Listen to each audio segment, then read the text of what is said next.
जय श्री कृष्णा दोस्तों। राधे राधे। आप सभी का अपने चैनल में बहुत बहुत स्वागत है। जैसा कि आज नवरात्रि का दूसरा दिन है, आज हम सभी दुर्गा सप्तशती का दूसरा और तीसरा अध्याय सुनेंगे। दुर्गा सप्तशती के दूसरे अध्याय का पाठ या श्रवण करने से जीवन सफलता की ओर बढ़ता है। साथ ही माता रानी की कृपा से सभी कष्ट दूर हो जाते हैं। तो आइए दूसरे अध्याय का प्रारंभ करते हैं। मेरा आपसे निवेदन है कि इस पाठ को बीच में छोड़कर ना जाएं। पूरी कथा का श्रवण अवश्य करें, क्योंकि कथा को बीच में छोड़ने से उसका निरादर माना जाता है। तो जोर से जयकारा लगाते हुए कहिए, जयकारा मेहरा वाली का, बोल सांचे दरबार की जय। मार्कंडेय ऋषि कहते हैं, पूर्व काल में देवताओं और असुरों में 100 वर्षों तक घोर संग्राम हुआ था। उसमें असुरों का स्वामी महिषासुर था और देवताओं के नायक इंद्र थे। उस युद्ध में देवताओं की सेना महाबली असुरों से परास्त हो गई थी। संपूर्ण देवताओं को जीतकर महिषासुर इंद्र बन बैठा था। तब पराजित देवता प्रजापति ब्रह्मा जी को आगे करके उस स्थान पर गए जहां भगवान शंकर और विष्णु विराजमान थे। देवताओं ने महिषासुर के पराक्रम तथा अपनी पराजय का पूरा वृतांत उन दोनों देवेश्वर से कह सुनाया। वह बोले, भगवान, सूर्य, इंद्र, अग्नि, वायु, चंद्र, यम, वरुण तथा अन्य देवताओं के अधिकार छीनकर महिषासुर स्वयं ही सबका अधिष्ठाता बन बैठा है। उस दुरात्मा महिषा ने समस्त देवताओं को स्वर्ग से निकाल दिया है। अब वे मनुष्य की भांति पृथ्वी पर विचरते हैं। दैत्यों की यह सारी करतूतें हमने आपसे कह सुनाई हैं। अब हम आपकी शरण में हैं। उसके वध का कोई उपाय सोचिए। देवताओं के वचन सुनकर भगवान विष्णु और शंकर अत्यंत क्रोध से भर गए। कोप में भरे चक्रपाणी श्री विष्णु के मुख से एक महान तेज प्रकट हुआ। इसी प्रकार ब्रह्मा जी, शंकर जी तथा इंद्र आदि अन्य देवताओं के शरीर से भी बड़ा भारी तेज निकला। वह सब तेज निकलकर एक हो गया। वह तेज पुंज जलते पर्वत सा जान पड़ा। उसकी ज्वालाएं सभी दिशाओं में व्याप्त हो रही थी। समस्त देवताओं के शरीर से प्रकट हुए उस तेज की कहीं तुलना नहीं थी। एकत्रित होने पर वह नारी रूप में परिणत हो गया और अपने प्रकाश से तीनों लोकों को व्याप्त जान पड़ा। भगवान शंकर का जो तेज था, उससे देवी का मुख प्रकट हुआ। यमराज के तेज से सिर के बाल निकल आए। श्री विष्णु के तेज से भुजाएं उत्पन्न हुई। चंद्रमा के तेज से वक्षस्थल का और इंद्र के तेज से मध्य भाग का प्रादुर्भाव हुआ।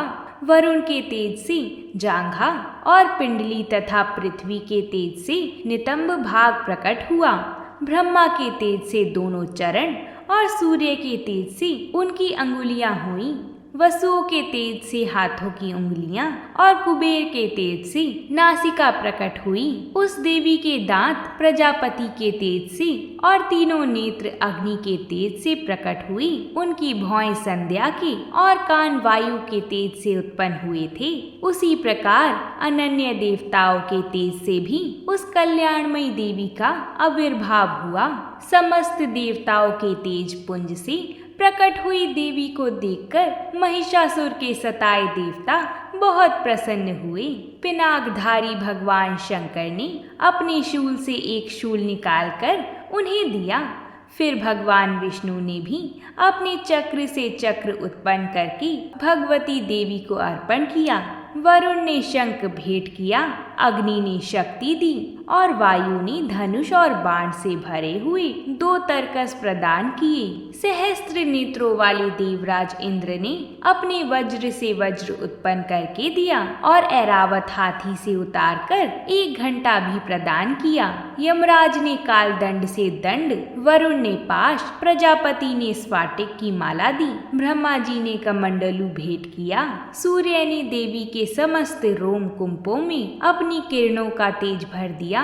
काल ने चमकती ढाल और तलवार दी।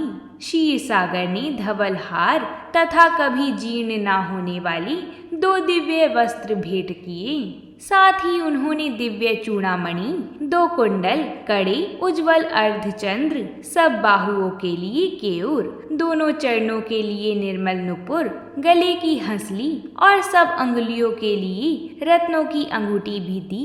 विश्वकर्मा ने उन्हें फरसा भेंट किया। साथ ही अनेक प्रकार के वस्त्र और अभेद्य कवच दिए। इनके अलावा मस्तक और वक्ष स्थल पर धारण करने के लिए कभी न कुम्हलाने वाले कमलों की मालाएं दी। जल्दी ने उन्हें सुंदर कमल का फूल भेंट किया। हिमालय ने सवारी के लिए सिंह तथा भांति भांति के रत्न समर्पित किए। धना अध्यक्ष कुबेर ने मधु से भरा पान पात्र दिया तथा संपूर्ण नागों के राजा शेषनाग ने, जो इस पृथ्वी को धारण करते हैं, उन्हें बहुमूल्य मणियों से विभूषित नागहार भेंट किया। इसी प्रकार अन्य देवताओं ने भी आभूषण और अस्त्र शस्त्र देकर देवी का सम्मान किया। इसके पश्चात देवी ने अट्ठास पूर्वक उच्च स्वर में गर्जना की। उस भयंकर नाद से संपूर्ण आकाश गूंज उठा था। देवी का वह अत्यंत उच्च स्वर से किया हुआ सिंहनाद कहीं समा न सका। आकाश में बड़ी जोर की प्रतिध्वनि हुई, जिससे संपूर्ण विश्व में हलचल मच गई और समुद्र कांप उठे। पृथ्वी डोलने लगी और समस्त पर्वत हिलने लगी। उस समय देवताओं ने अत्यंत प्रसन्नता के साथ सिंह वाहिनी भवानी से कहा, देवी तुम्हारी जय हो। महर्षियों ने भक्ति भाव से विनम्र होकर उन्हें नमस्कार किया। संपूर्ण त्रिलोकी को शोकग्रस्त देख दैत्य अपनी समस्त सेना को कवच आदि से सुसज्जित कर हाथों में हथियार लेकर सहसा उठा खड़े हो गए। महिषासुर ने बड़े क्रोध में आकर कहा, यह क्या हो रहा है? फिर वह असुरों से घिरकर उस सिंहनाद की ओर लक्ष्य करके दौड़ा और आगे पहुंचकर उसने देवी को देखा, जो अपनी प्रभा से तीनों लोकों को प्रकाशित कर रही थी। उनके चरणों के भार से पृथ्वी दबी जा रही थी। माथे के मुकुट से आकाश में रेखा सी खिंच रही थी। अपने धनुष की टंकार से वह सातों पातालों को शुद्ध कर रही थी। देवी अपनी हजारों भुजाओं से सभी दिशाओं को आच्छादित करके खड़ी थी। उनके साथ दैत्य का युद्ध छिड़ गया। नाना प्रकार के अस्त्र शस्त्र के प्रहार से दिशाएं उदासित होने लगी। चिक्षुर नामक असुर महिषासुर का सेना नायक था। वह देवी के साथ युद्ध करने लगा। चतुरंगिनी सेना लेकर चामर भी लड़ने लगा। 60,000 रथियों के साथ आकर उदग्र नामक महादैत्य ने लोहा लिया। 1 करोड़ रथियों को साथ लेकर महाहनु नामक दैत्य युद्ध करने लगे। तलवार के समान तीखे रोए वाला असीलोमा नामक असुर 5 करोड़ रथी सैनिकों सहित युद्ध में आ डटा। 60 लाख रथियों से घिरा बाशकल नामक दैत्य भी उस युद्ध भूमि में लड़ने लगा। परिवारित नामक राक्षस हाथी सवार और घुड़सवारों की अनेक दलों तथा 1 करोड़ रथियों की सेना लेकर युद्ध करने लगा। बिडाल नामक दैत्य 5 अरब रथियों से घिरकर लोहा लेने लगा। इनके अतिरिक्त और भी हजारों महादैत्य रथ, हाथी और करोड़ों की सेना साथ लेकर देवी के साथ युद्ध करने लगे। स्वयं महिषासुर रणभूमि में सहस्त्र रथ, हाथी और करोड़ों की सेना से घिरा हुआ खड़ा था। वह दैत्य देवी के साथ तोमर, भिदिपाल, शक्ति मूसल, खड़ग, परशु और पट्टिश आदि अस्त्र शस्त्रों का प्रहार करते हुए युद्ध कर रहे थे। देवी ने क्रोध में भरकर खेल खेल में ही अपने अस्त्र शस्त्रों की वर्षा करके दैत्यों के समस्त अस्त्र और शस्त्र काट डाले। उनके मुख पर परिश्रम या थकावट का लेश मात्र भी चिन्ह नहीं था। देवता और ऋषि उनकी स्तुति करते थे और वह भगवती परमेश्वरी दैत्य पर अस्त्र शस्त्र की वर्षा करती रही। देवी का वाहन सिंह भी क्रोध में भरकर गर्दन के बालों को हिलाता हुआ असुरों की सेना में इस प्रकार विचरने लगा, मानो वनों में दावानल फैल रहा हो। रणभूमि में दैत्यों के साथ युद्ध करती हुई अंबिका देवी ने जितने निःश्वास छोड़े, वह तत्काल सैकड़ों हजारों गणों के रूप में प्रकट हो गए और परशु, भिदिपाल, खड्ग तथा पट्टिश आदि अस्त्रों द्वारा असुरों का सामना करने लगे। देवी की शक्ति से बड़े हुए वैगण असुरों का नाश करते हुए नगाड़ा और शंख आदि बजाने लगे। उस संग्राम महोत्सव में मृदंग बजा रहे थे। तदंतर देवी ने त्रिशूल से, गदा से, शक्ति की वर्षा से और खड्ग आदि से सैकड़ों महादैत्यों का संहार कर डाला। कितनों को कांटे के भयंकर नाद से, बहुतेरों को पास से बांधकर धरती पर घसीटा। अनगिनत दैत्य उनकी तलवार की मार से टुकड़े हो गए। कितने ही गदा की चोट से घायल होकर धरती पर सो गए। कितने ही मुसल की मार से रक्त वमन करने लगे। बाज की तरह झपटने वाले दैत्य अपने प्राणों से हाथ धोने लगे। कुछ की बाहें छिन भिन हो गईं। कितनों के गर्दन मस्तक कटकर गिरे। मस्तक कट जाने पर भी फिर उठ जाते और केवल धड़ के ही रूप में ही युद्ध करने लगते। दूसरे कबद युद्ध के बाजों की लय पर नाचते। कितने ही बिना सिर के धड़ हाथों से खड्ग और शक्ति लिए दौड़ते थे तथा दूसरे महादैत्य ठहरो ठहरो यह कहते हुए देवी को युद्ध के लिए ललकारते थे। जहाँ संग्राम हुआ वहाँ की धरती देवी के गिराए हुए रथ, हाथी, घोड़े और असुरों की लाशों से ऐसी पट गई थी, वहाँ चलना फिरना असंभव हो गया था। दैत्यों की सेना में हाथी, घोड़े और असुरों के शरीर से इतनी अधिक मात्रा में रक्तपात हुआ था कि थोड़ी ही देर में वहाँ खून की बड़ी बड़ी नदियां बहने लगीं। जगदम्बा ने असुरों की विशाल सेना को क्षण भर में नष्ट कर दिया।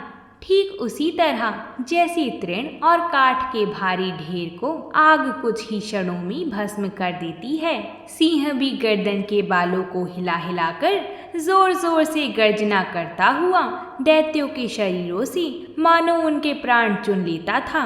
वहाँ देवी के गणों ने भी उन महादैत्य के साथ ऐसा युद्ध किया जिससे आकाश में खड़े देवतागण उन पर बहुत संतुष्ट हुए और फूल बरसाने लगे।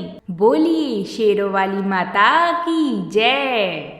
इस प्रकार हमारा दूसरा अध्याय पूर्ण होता है। आइए तीसरे अध्याय की तरफ बढ़ते हैं। तो जोर से जयकारा लगाते हुए बोलेंगे, जयकारा शेरा वाली दा, बोल सांचे दरबार की जय। जगदम्बा की श्री अंगों की कांति उदयाकाल के सहस्त्र सूर्यों के समान है। वह लाल रंग की रेशमी साड़ी पहने हुए उनके गले में मुंडमाला शोभा पा रही है। दोनों सतनों पर रक्त चंदन का लेप लगा है। वह अपने कर कमलों में जप मालिका, विद्या और अभय तथा वर नामक मुद्राएं धारण किए हुए हैं। 3 नेत्रों में सुशोभित मुखरविंद की बड़ी शोभा हो रही है। उनके मस्तक पर चंद्रमा के साथ ही तथा वह कमल के आसन पर विराजमान है। ऐसी देवी को मैं भक्ति पूर्वक प्रणाम करता हूँ। महर्षि मेधा बोली, दैत्यों की सेना को इस प्रकार तहस नहस होते देख महादैत्य सेनापति चिक्षुर क्रोध में भरकर अंबिका देवी से युद्ध करने के लिए आगे बढ़ा। वह असुर रणभूमि में देवी के ऊपर इस प्रकार बाणों की वर्षा करने लगा जैसे बादल मेरुगिरी के शिखर पर पानी की धार बरसा रहा हो। तब देवी ने उसके बाणों से उसके बाण समूह को अनायास ही काटकर उसके घोड़ों और सारथी को भी मार डाला। साथ ही उसके धनुष तथा अत्यंत ऊंची ध्वजा को भी तत्काल काट गिराया। धनुष कट जाने पर उसके अंगों को अपने बाणों से बींध डाला। धनुष, रथ, घोड़े और सारथी के नष्ट हो जाने पर वह असुर ढाल और तलवार लेकर देवी की ओर दौड़ा। उसने तीखी धार वाली तलवार से सिंह के मस्तक पर चोट करके देवी की भी बायरी भुजा में बड़े वेग से प्रहार किया। राजन, देवी की बाह पर पहुंचते ही वह तलवार टूट गई। फिर तो क्रोध से लाल आंखें करके उस राक्षस ने शूल हाथ में लिया और उसे उस महादैत्य ने भगवती भद्रकाली के ऊपर चलाया। वह शूल आकाश से गिरते हुए सूर्यमंडल की भांति अपने तेज से प्रज्वलित हो उठा। शूल को अपनी ओर आते देख देवी ने भी शूल का प्रहार किया। उससे राक्षस के शूल के सैकड़ों टुकड़े हो गए। साथ ही महादैत्य चिक्षुर की भी धजिया उड़ गई। वह प्राणों से हाथ धो बैठा। महिषासुर के सेनापति उस महापराक्रमी चिक्षुर के मारे जाने पर देवताओं को पीड़ा देने वाले चामर हाथी पर चढ़कर आया। उसने भी देवी के ऊपर शक्ति का प्रहार किया, किंतु जगदम्बा ने उसे अपने हुंकार से ही आहत एवं निष्प्रभ करके तत्काल पृथ्वी पर गिरा दिया। शक्ति टूटकर गिरी हुई देख चामर को बड़ा क्रोध हुआ। अब उसने शूल चलाया, किंतु देवी ने उसे भी अपने बाणों द्वारा काट डाला। इतने में ही देवी का सिंह उछलकर हाथी के मस्तक पर चढ़ बैठा और उस दैत्य के साथ खूब जोर लगाकर बाहु युद्ध करने लगा। वह दोनों लड़ते लड़ते हाथी से पृथ्वी पर आ गए और अत्यंत क्रोध में भरकर एक दूसरे पर बड़े भयंकर प्रहार करते हुए लड़ने लगे। तदंतर सिंह बड़े वेग से आकाश की ओर उछला और उधर से गिरते समय उसने पंजों की मार से चामर का सिर धड़ से अलग कर दिया।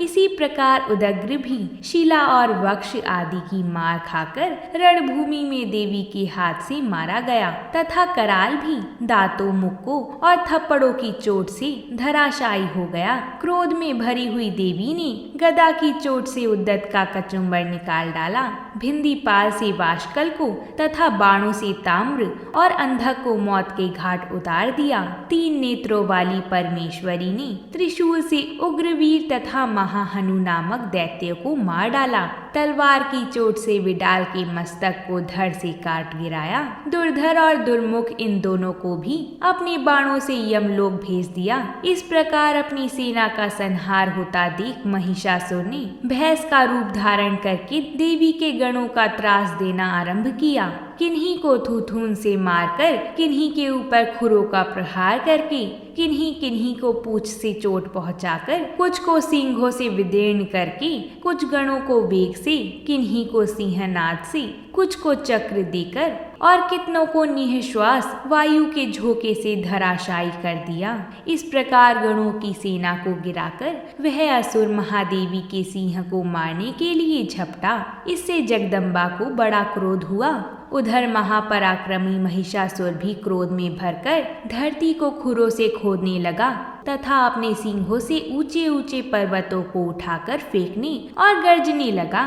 उसके वेग से चक्कर देने के कारण पृथ्वी शुद्ध होकर फटने लगी। उसकी पूंछ से टकराकर समुद्र सब ओर से धरती को डुबाने लगा। हिलते हुए सिंहों के आघात से विदीर्ण होकर बादलों के टुकड़े टुकड़े हो गए। उसके श्वास से प्रचंड वायु के वेग से उड़े हुए सैकड़ों पर्वत आकाश से गिरने लगे। इस प्रकार क्रोध में भरे हुए उस महादैत्य को अपनी ओर आते देख चंडिका ने उसका वध करने के लिए महान क्रोध किया। उन्होंने पाश फेंककर उस महान असुर को बांध लिया। उस महासंग्राम में बंध जाने पर उसने भैंस का रूप त्याग दिया और तत्काल सिंह के रूप में वह प्रकट हो गया। उस अवस्था में जगदम्बा ज्यों ही उसका मस्तक काटने के लिए उद्यत हुई, त्यों ही वह खड्गधारी पुरुष के रूप में दिखाई देने लगा। तब देवी ने तुरंत ही बाणों की वर्षा करके ढाल और तलवार के साथ उस पुरुष को बींध डाला। इतने में ही वह महान गजराज के रूप में परिणत हो गया तथा अपनी सूंड से देवी के विशाल सिंह को खींचने और गर्जने लगा। खींचते समय देवी ने तलवार से उसकी सूंड काट डाली। तब उस महादैत्य ने पुनः भैंस का शरीर धारण कर लिया और पहले की भांति चराचर प्राणियों सहित तीनों लोकों को व्याकुल करने लगा। तब क्रोध में भरी हुई जगमाता चंडिका बारंबार उत्तम मधु का पान करने और लाल आंखें करके हंसने लगी। उधर वह बल और पराक्रम के मद से उन्मत्त हुआ राक्षस गर्जने लगा और अपने सींगों से चंडी के ऊपर पर्वतों को फेंकने लगा। उस समय देवी अपने बाणों के समूह से उसके फेंके हुए पर्वतों को चूर्ण करती हुई बोली। बोलते समय उनका मुख मधु के मद से लाल हो रहा था और वाणी लड़खड़ा रही थी। देवी ने कहा, ओ मूढ़, मैं जब तक मधु पीती हूँ तब तक तू क्षण भर के लिए खूब गर्ज ले। मेरे हाथ से यहीं तेरी मृत्यु हो जाने पर अब शीघ्र ही देवता भी गर्जना करेंगे। ऋषि कहते हैं, यों कहकर देवी उछली और उस महादैत्य के ऊपर चढ़ गईं। फिर अपने पैर से उसे दबाकर उन्होंने शूल से उसके कंठ में आघात किया। उनके पैरों से दबा होने पर भी महिषासुर अपने मुख से अभी आधे शरीर से ही वह बाहर निकलने पाया था कि देवी ने अपने प्रभाव से उसे रोक दिया। वह महादैत्य देवी से युद्ध करने लगा। तब देवी ने बहुत बड़ी तलवार से उसका मस्तक काट गिराया। फिर तो हाहाकार करती हुई दैत्यों की सारी सेना भाग गई तथा संपूर्ण देवता अत्यंत प्रसन्न हो गए। देवताओं ने दिव्य महिषासुर के साथ दुर्गा देवी का सत्वन किया। गंधर्व राज गाने लगी तथा अप्सराएं नृत्य करने लगी। इस प्रकार श्री मार्कंडेय पुराण में स्वर्णिक मनवंतर की कथा के अंतर्गत देवी महात्म्य में महिषासुर वध तीसरा अध्याय पूरा होता है। आइए अब हम सुनते हैं माँ दुर्गा की आरती को। जय अम्बे गौरी मैया, जय श्यामा गौरी, तुमको निश दिन ध्यावत हरि ब्रह्मा शिवरी। ओम जय अम्बे गौरी, मांग सिंदूर विराजत, टीको मृग मद को, उज्ज्वल से दो नैना चंद्र वदननी को। ओम जय अम्बे गौरी, कनक समान कलेवर, रक्तांबर राजी, रक्त पुष्प गलमाला कंठन पर साजी। ओम जय अम्बे गौरी, केहरी वाहन राजत, खड्ग खपर धारी, सुर नर मुनि जन सेवत, तिनके दुख हारी। ओम जय अम्बे गौरी, कानन कुंडल शोभित, नासाग्रे मोती, कोटिक चंद्र दिवाकर, समराजत ज्योति। ओम जय अम्बे गौरी, शुंभ निशुंभ विदारी, महिषासुर घाती, धूम्र विलोचन नैना, निश दिन मदमाती। ओम जय अम्बे गौरी, चंड मुंड संहारी, शोणित बीज हरे, मधु कैटभ दो मारे, सुर भयहीन करे। ओम जय अम्बे गौरी, ब्राह्मणी रुद्राणी तुम कमला रानी, आगम निगम बखानी, तुम शिव पटरानी। ओम जय अम्बे गौरी, 64 योगिनी गावत, नृत्य करत भैरू, बाजत ताल मृदंगा, औ बाजत डमरू। ओम जय अम्बे गौरी, तुम ही जग की माता, तुम ही हो भरता, भक्तन की दुख हरता, सुख संपत्ति करता। ओम जय अम्बे गौरी, भुजाचार अति शोभित, वर मुद्राधारी, मन वांछित फल पावत, सेवत नर नारी। ओम जय अम्बे गौरी, कंचन थाल विराजत, अगर कपूर बाती, माल के तुम्हें राजत, कोटि रतन ज्योति। ओम जय अम्बे गौरी, अम्बे जी की आरती जो कोई नर गावे। कहत शिवानंद स्वामी सुख संपत्ति पावे।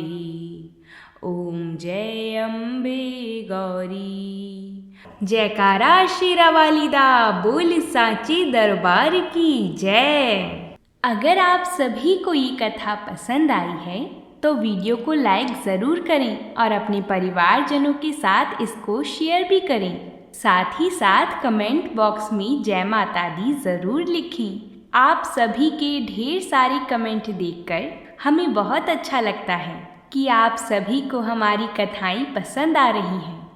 तो अब हम आपसे कल मिलेंगे दुर्गा सप्तशती की अगली कथा के साथ। तब तक के लिए प्रेम से बोलिए जय माता दी।